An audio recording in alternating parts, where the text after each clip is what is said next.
Hey everyone, and welcome to this episode of the Political Pulse podcast. I'm your host, Ryan Painter, and I'm really excited to have two-term Delta Councillor Dylan Kruger on with me to talk about all things Delta, transportation, health. There's all kinds of topics to talk about. Delta is the microcosm of so much, I think, of what we're seeing in terms of transitioning voter habits, trends, demographics. It's interesting. It's not just a pass-through city. There is so much in Delta to be interested in, and that's why we've got Dylan on the show today. So, Dylan, thanks for joining me. Ryan, thanks for having me and coming at you live from the center of the universe in Delta, BC. Dylan, before we talk about Delta, you are three-quarters of the way through your second term. How does it feel being a senior council member on the city of Delta? It's wild. Yeah, we're coming on 7 years this fall. I was elected as the young guy, the new guy, but we've had so much turnover in that 7 years. Yeah, and now that you're looking at the veteran counselor in the city of Delta all of a sudden. So it's wild. Time goes fast when we talk about it in, well, it's the same with provincial and federal. When you talk about time in 4-year increments, it's a lot of time, but it's also really not a lot of time when you're trying to get some big things done. And there's a lot of big things to do. I think, I think you and I are roughly the same age. I won't go into age because we're not supposed to talk about that. That's rude to talk about age. But you look like a young, healthy fellow, so I'm assuming we're in the same age. I'll take it.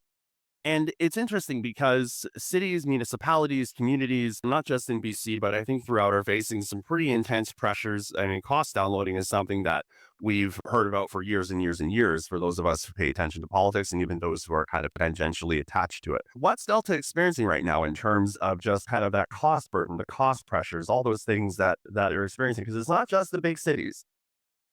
Yeah, and Delta, like other cities, we're constantly being asked to do more with less. Municipalities, we're creatures of the province. We don't have constitutional standing in Canada, so we get to do basically everything the province doesn't want to do is what we end up doing. I got involved in this thing for the first time in 2018 because I thought cities generally were not doing a good enough job representing young families. We got a lot of cities outside of Vancouver where council's historically been kind of a semi-retirement gig. Not that there's anything wrong with that. I think before I got involved in 2018, the youngest counselor in Delta was 63, 64. So there was a huge gap in opportunity to get younger families represented at the table. We had crumbling sports fields and infrastructure, and I think we needed to refocus our efforts on getting back to basics on those core services. People they don't want municipalities necessarily to be solving world hunger, but they want to know they're getting good value for dollars. They have safe communities, good investment in police and fire, reliable parks and rec services, potholes getting filled.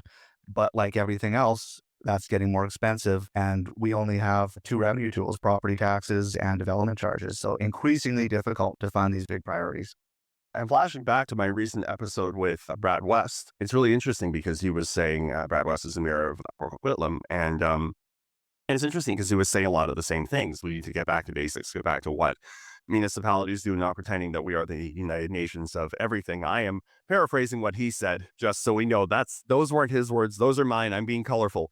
But I think generally, and we're experiencing that here in Victoria too. I mean, I live in View Royal. I'm very lucky. View Royal is a relatively low tax jurisdiction in the CRD, but certainly in Victoria, we saw in the last, I would say 3, maybe even 4 terms, a real kind of tendency to go after these big things, right? And I'm not saying that we can't talk about big problems, but at the end of the day, when you have crumbling infrastructure, when you have street potholes that can't be filled, people kind of look at that and they say, well, maybe focus on the stuff that you actually can affect and change right here so that I'm not bottoming out when I try to leave my drive. Yeah, and things that make me really frustrated. I love to pick on the city of Vancouver. When you get the city of Vancouver trying to ban natural gas for home heating, trying to sue big oil companies, those are deeply unserious policy objectives for a municipal government. People want to wake up in the morning and know that all those invisible things in your life that local government is responsible for that you don't think about every day, they don't want to think about that. They want to know that when they wake up in the morning, they can turn on their tap and fresh, clean water comes out. You flush your toilet and that goes somewhere. You put your garbage out on the street and some guy comes in a truck and picks it up and it goes somewhere. Those are the invisible things that happen every single day that municipalities are responsible for. We should stay in our lane. And folks that want to talk about suing big oil should go run for prime minister. My theory of that has always, and this isn't like new, this isn't, I think, just kind of my idea. I definitely heard it from somewhere else, but is that these folks who tackle these things, they do it because local government is boring. And I actually think local government should be boring. I was a school trustee here in Victoria. School trustee, a school board stuff, it is also relatively boring. Now, when shit goes sideways, it can still not be boring. But generally speaking, local governance is kind of boring. You're talking about small local things. You're talking about, your dog catchers and your sewers and development cost charges and community amenity contributions. Oh my gosh, I'm just so excited to talk about all this stuff. Property taxes. Everyone cares about that come property tax time. But generally speaking, it's not sexy, right? Yeah, and look at even how councils are set up. When you look at the legislature in Victoria or the House of Commons in Ottawa, it's an adversarial system on purpose. You have one side of the house facing the other side, two sword lengths away, so that nobody gets into a brawl. Councils meet in semicircles Mm. with staff rounding out the circle because it's supposed to be more collaborative. There's supposed to be less drama. It's designed that way. And I think some folks don't necessarily appreciate that. On the flip side, what I do find incredibly rewarding about local government is, I watch friends who have gone into federal or provincial politics and put their heart and souls into passing a really, keystone piece of legislation. And then the next asshole comes in and just reverses the whole thing.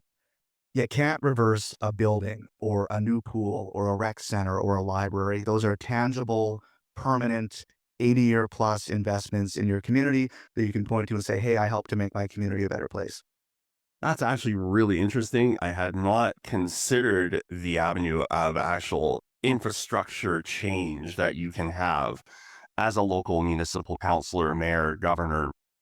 And that is stuff you see and feel. You see and feel it when it goes wrong. Refer back to my pothole comment, or you see and feel it when it's going right, and you actually get houses built, you get new libraries built, you get new pools and fire halls and police stations, all those things built up that are really needed. And I think that maybe is the least sexy part of stuff, because you're not talking about things that maybe run on the 6 o'clock news. But I think generally speaking, people want a more focus on one impact. And I've always said, even when it comes to federal and provincial politics, I've said everything is local. All politics is local. So really, you are in the heart of where all that local change and decision making happens. And I actually think it should be more exciting. So hopefully this conversation can ignite some interest and excitement in local politics. But you're right that we are the most local and the most accessible level. So we do get to hear from our constituents probably more often than our MLAs and MPs on all topics, on topics that impact all levels of government, because we see people in the grocery store, we see people walking down the street. My workplace is 2 minutes away from my house. So it is intently local, and you get a lot of passion, both good and bad, that comes with that. So we are the closest level of government to the people.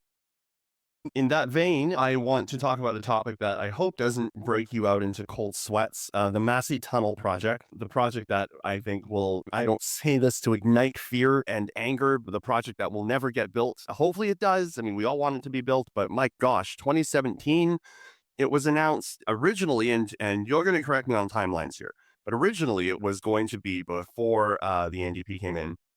It was going to be a bridge. It was going to be replaced with a bridge that was supposed to go over the river and take people over. It was going to be, I think, an 8-lane bridge was the original plan. And then the new NDP government came in and scrapped that and decided to expand the Massey Tunnel. It's 2025. From my recollection, there are no shovels in the ground. I think they just applied for an environmental assessment, like just recently. So that's going to take time to do. I recently read a article from Rob Shaw that surmised that this thing isn't going to get built until after 2030, maybe even beyond. I thought about it. Someone born in 2014, if it's not built until 2030, will literally have gone through birth to be able to drive over or through that tunnel by the time it's finished, which is insanity. So I've got a clip, but before we go to it, Massey Tunnel. What words come to your mind, Dylan, when I say Massey Tunnel? Unmitigated disaster. Potentially the biggest provincial infrastructure failure of the 21st century. And Ryan, it was 2013 when Premier Christy Clark announced a 10-lane bridge to be built to replace the aging and seismically unsafe Massey Tunnel, which was opened by Queen Elizabeth II in the mid-1950s. And Ryan, you don't want to read the engineering reports, which would give you nightmares, talking about what happens to that Massey Tunnel in the event of a significant seismic event. A previous Liberal government spent $100 million on detailed design, procurement. We had shovels in the ground on that project. It was ready to go. It came in at a total cost of $2.6 billion. A new NDP government is elected, new premier. They don't want to build Christy Clark's Bridge. They want to build something that has their own stamp. They cancel the project.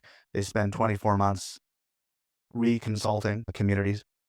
They announce an 8-lane tunnel. The price tag for that 8-lane tunnel, which is coming in 2 lanes less than the 10-lane bridge, $4.15 billion, over $1 billion more expensive. That's a cost estimate from 4 years ago. Well, I don't know a single major infrastructure project that hasn't seen massive cost escalations and timeline increases in the post-COVID era.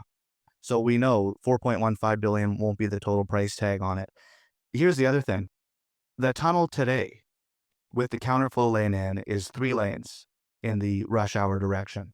Well, the 8-lane tunnel that will replace this existing 4-lane tunnel, 2 of those lanes will be bus-only lanes, which means today, during rush hour, you have 3 lanes going in one direction, and in 2030, during rush hour, you will still have 3 general purpose lanes going in one direction. So a 17-year process, if we meet the timelines, which we won't. 17 years, you're right, a child born in 2013 would have their driver's license, not a single new extra lane of capacity, a complete boondoggle, a total failure in leadership, and a total failure. And who suffers in all this? Who suffers in the politics of all these folks who made these decisions, who frankly aren't even around anymore on the provincial stage? It's regular people. It's the 100,000 commuters a day trying to get to work, trying to get to school, trying to get to doctor's appointments, trying to get to YVR Airport, who are stuck in this absolute bottleneck at this Massey Tunnel. So it's pretty frustrating.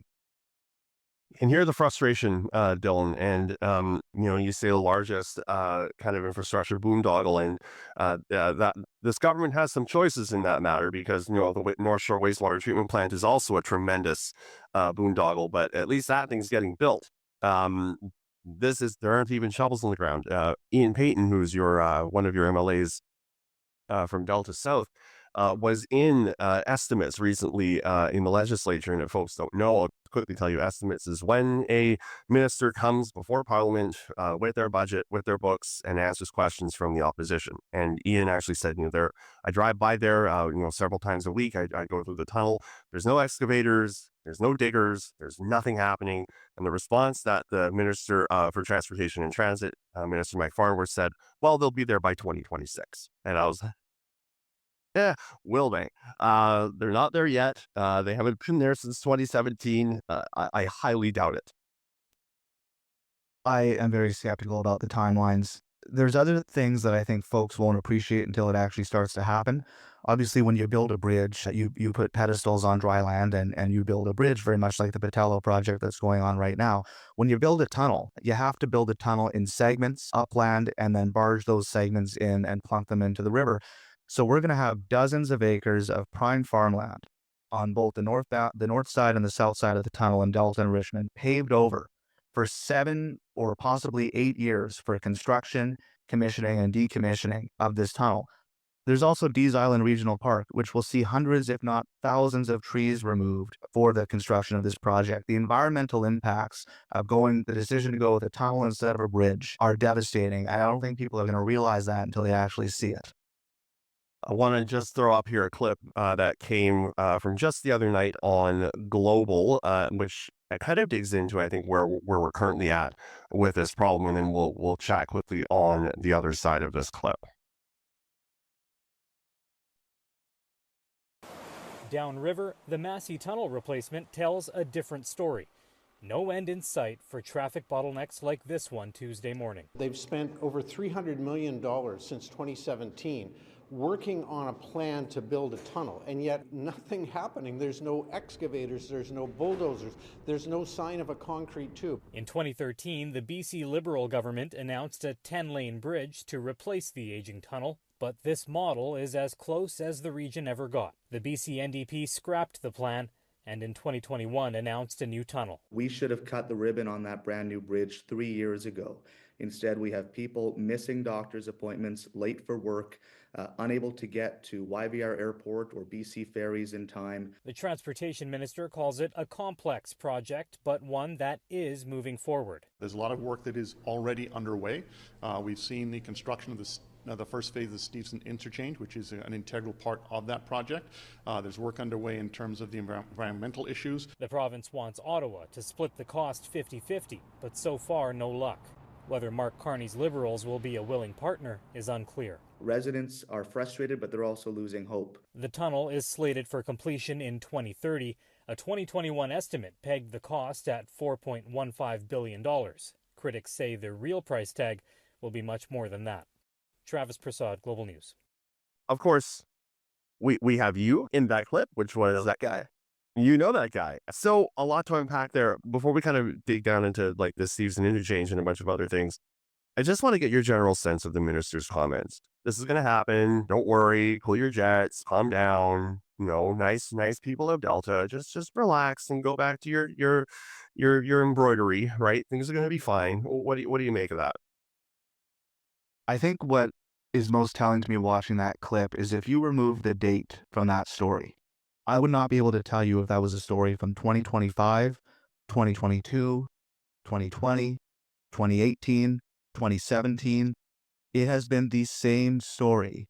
We've been in Groundhog Day on the Massey Tunnel for over 8 years now. And people of Delta, people are smart. Like, you know, fool me once, shame on me. Fool me twice, shame on you. There has been election after election for over 10 years where this has been the number one issue in my community. People just don't believe it anymore. Like at a certain point, if you keep saying the same thing and people keep sitting in the same freaking traffic nightmare every single day, people get very disillusioned. And there's a lot of people who just believe this thing is never going to happen. 17 years, Ryan. I want to list a couple of other projects that we managed to complete. Pretty major infrastructure province in this province in less than 17 years. The Canada Line, completed for the 2010 Olympics in 4 years. The Evergreen Extension, completed in 3 years. The Coquihalla Highway project, under Gordon Campbell, completed in just 24 months.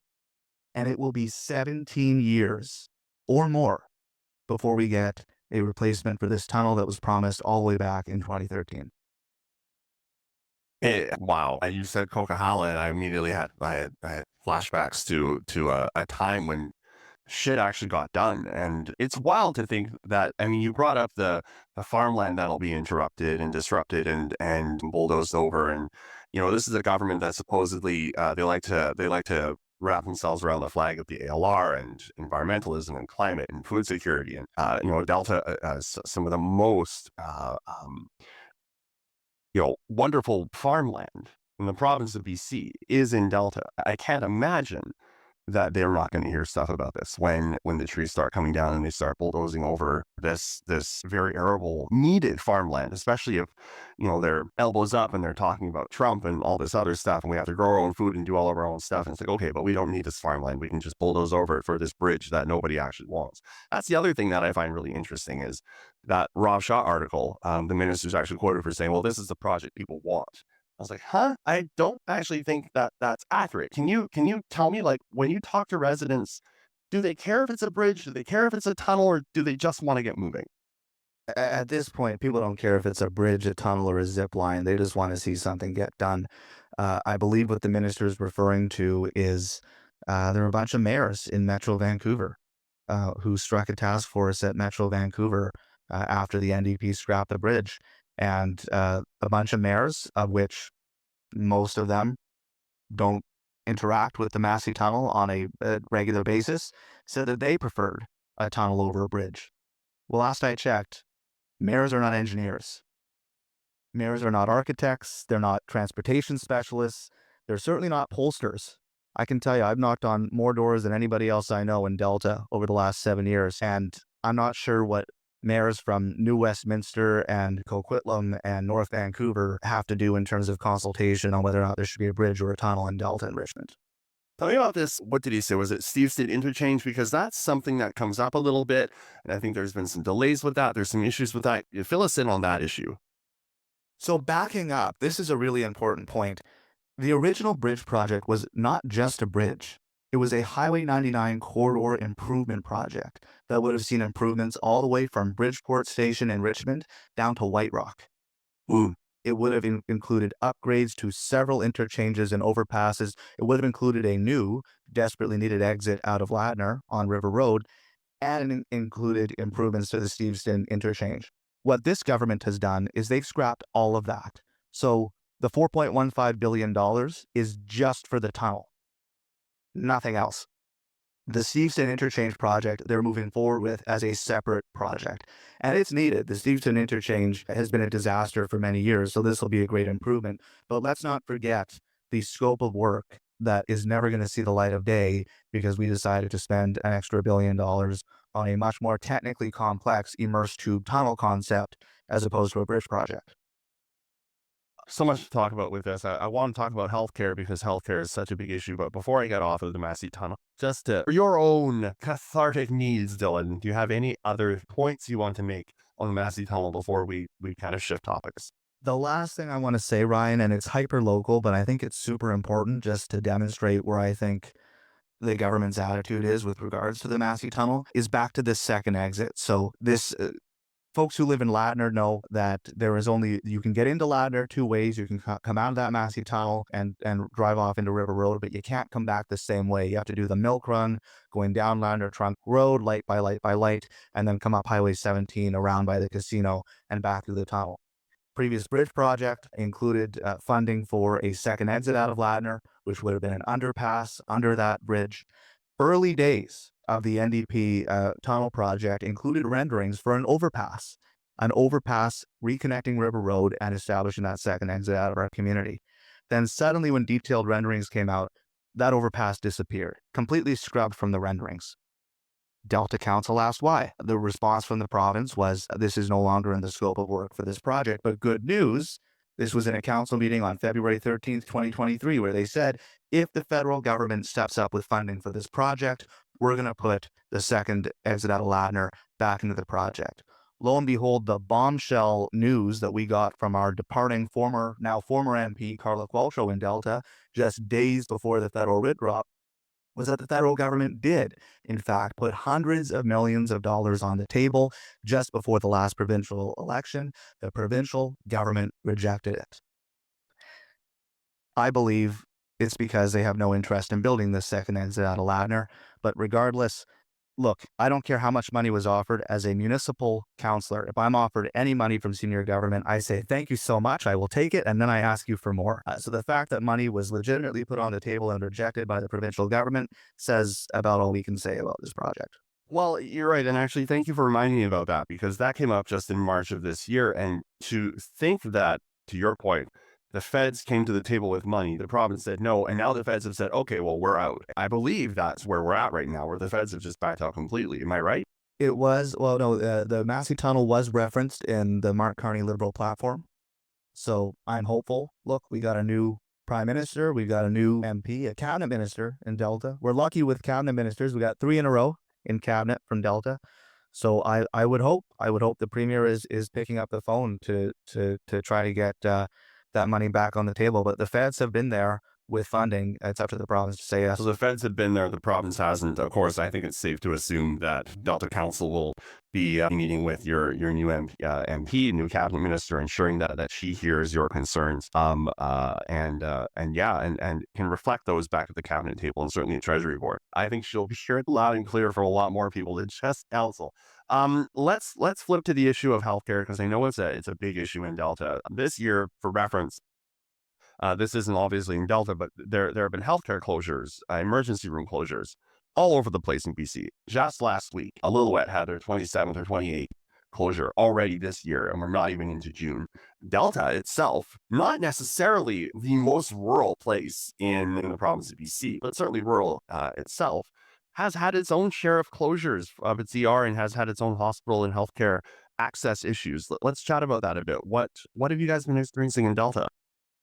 Yeah, you might remember from the news that this was back in February where we had not just one night, but 2 nights in a row of unexpected closures at the Delta Hospital emergency room. This also has really rocked our community. We're a community that cares a lot about our hospital. We have fundraised for our hospital. We have the Delta Hospital Foundation does amazing work in the community. The Delta Auxiliary Thrift Store is all made up of volunteers from the community. We're very protective of our healthcare. And I think there's an expectation in a country like Canada that if you pay your taxes, you get access to basic services. And some of those basic services should be you can go to your local hospital ER in case of an emergency. So those closures, I think, have rocked faith in the healthcare system in my community. It's brought up other issues. This was the first closure of an ER room in the Metro Vancouver area in my living memory. Delta also doesn't have an urgent care center. We're one of the very few communities in the Metro Vancouver region that doesn't. Like everyone else, we also have a shortage of general practitioners, of family doctors. So that really compounds the issue. If you've got any type of problem, those other types of services like GPs and urgent care centers that should be triaging and taking away things like broken bones and stitches and whatnot, those don't exist. So everyone's going to Delta ER for a problem, which makes the closure that much more dramatic when it happens. Healthcare is it's a perplexing issue because you hear issues about administration with doctors. You hear about a lot of the challenges with with nurses who are the heroes of healthcare anywhere you slice it. It's interesting. I live right near Colwood, and Colwood has opened their own locally funded GP doctor's practice here, owned and operated and administered by the city of Colwood. First time I've ever heard of anything like that happen. It opened officially earlier this year, but it shows a new approach to trying to deliver and administer healthcare to the community. That's not emergency room care. That's GP. That's obviously very different. But I guess my point is, where are we at now when we started the show off talking about downloading, and now we're talking about municipalities having to take on healthcare? Like that to me, that is nothing less than a complete and total failure of government at higher levels to really get a handle on the problem. Yeah, and how sad is that? How sad is it that a local government has felt that they have no other option but to take funding and resources that should be going towards fire, police, and parks and rec services and hire doctors? Like that is not an endorsement of the state of our healthcare system in Canada. So I think, look, good for them. I applaud it. It's an innovative short-term solution, but that is a band-aid. Like we have to, that should be ringing alarm bells for everyone that a municipality like Colwood has had to go to that extent to get doctors into their community. When you're down and around Delta, you're hearing from people talking about healthcare. What kind of solutions are you guys looking at? I mean, so much of healthcare feels like a lot will just throw more money at the problem. But as we all know, money is finite. There's only one taxpayer. And so is it an administrative thing? Do we have to make administration easier? Is it a bureaucracy problem? Is there too much management of healthcare in BC? Do we have to look at new methods of delivery, new modes of delivery? What is it? I'm not asking you to be a healthcare expert, but I'm certainly saying, you as someone who is at that level of government where you have those complex and challenging conversations, I'm certain that you've kind of thought, well, there just has to be a better way. We got to rethink these regional health authorities.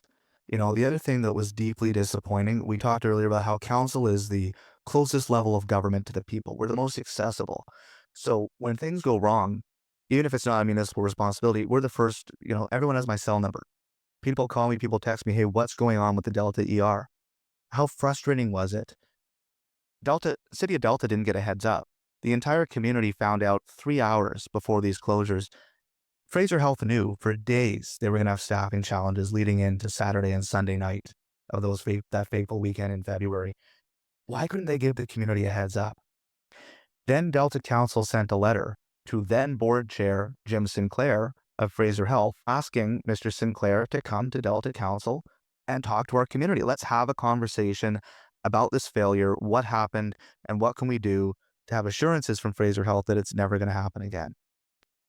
Well, Mr. Sinclair did not accept our invitation. In fact, shortly after, he was fired by the NDP government. So we've got a board chair that's been removed. This was shortly after Victoria Lee, the former president and CEO of Fraser Health, has departed her position. So, like you said, Ryan, I'm not the healthcare guy, but I think we got to look at these health authorities and the accountability and transparency and service provision that they're providing to the regions that they serve.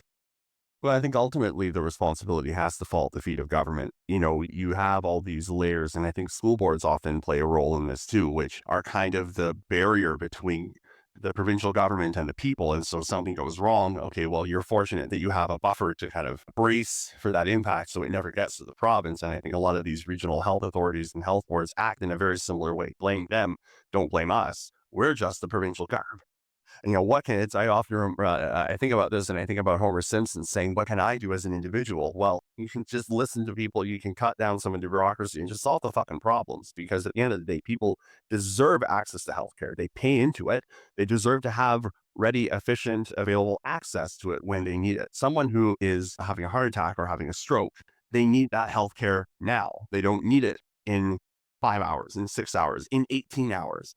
So I certainly hope, and I mean, I agree with you. I think looking at the bureaucracy, looking at the layers of bureaucracy, is something that needs to be done and cut back. I'm not at all sure how we deal with that. I'm not a administrative expert in that level in terms of governance, but ultimately the people have to be the ones to say, hey, look, government of BC or whoever, you're fucking up. You're failing and people are dying as a result. Fix the problem. Yeah, I just think that we're in an era, and this can be applied to all levels of government in all provinces of Canada, where people are really looking for certainty and they're looking for core service delivery. They're looking for a no frills version of government where they're going to get value for tax dollars, ensure that, again, in a country like Canada, you can have access to things like healthcare and education. Your roads are paved, you have clean drinking water. Core service delivery, no frills government is the era that we should be in. And you mentioned school boards, Ryan. I don't know if I can ask you this question as a former school board trustee. Some members of school board who are on my team often implemented the fact that whenever something bad happens in school districts, if schools have to be closed or budgets have to be cut, it's the school board that's there delivering that news. Yet provincial government has no problem showing up to announce a new school opening or a new playground or new funding for a new sports field on school board land. Are school boards really there just a buffer to deliver bad news for government? They are. I mean, it's an excellent question because school boards lost their taxation power in the early 90s, right? So they no longer have the ability to tax directly like municipalities do. So they get their bundle of cash and they are basically told, deliver this, don't run a deficit. If you do, we'll fire you, and suck up the bad news because we don't want to wear it. So that ultimately is what happens, especially when education is underfunded, and education in BC is underfunded. Teachers aren't paid to the extent they are in other provinces. Teachers do a hell of a lot of work and they are not paid to the level that they should be. But even more than that, we have, and don't quote me on this number, but the infrastructure deficit in education in British Columbia is in the hundreds of billions of dollars. And just here in Victoria alone, the infrastructure deficit was something in the neighborhood of $50 billion. And I think the education for capital was only getting $44 million a year from the province of BC. That's a drop in the bucket. It was less than 10% of what the actual infrastructure deficit was. So schools are crumbling. And the other challenge, we're getting a little bit deep into the school board stuff, but when you have a per pupil head funding model, which is what we currently still have, when you lose students, you lose money. So if people are moving out of your school district, oh shit, you lose money. COVID was a problem because no more international students, and so much of school board budgeting is balanced on the backs of international students. So I could go into this conversation a lot. There's a lot here, but to answer your question, absolutely. I think school boards have become the de facto blame bed, if you want to call it, for lack of a better word. That's where you lay the blame, is at the foot of the school board, when at the end of the day, it's the province that isn't funding the necessary level of education for the province of British Columbia. And that's the next generation that suffers as a result. It's really sad, but I'm sure your colleagues in the Delta School Board would very much agree with that sentiment. Any other final thoughts before we let you go to your long weekend? Appreciate that you did join me on a long weekend here. It's Saturday. So any final thoughts before we let you go back to it, Dylan? No, just Ryan, thanks for what you're doing and facilitating these community conversations. And here's hoping we can see more common sense and service delivery in this province, in this country moving forward. And here's hoping next time we chat, we got some better news on the Massey Tunnel. I certainly hope so. I anticipate it. Hopefully. I mean, when you've had this much bad news, all you can expect, hopefully, is good news. So I'm a person who lives in hope at the end of the day. Outgoing, or not, I shouldn't say outgoing, I say current two-term Councillor Dylan Kruger. Are you going to run again before I let you go? Ryan, that's a great question. I'm definitely, you'll definitely see me on the ballot next year.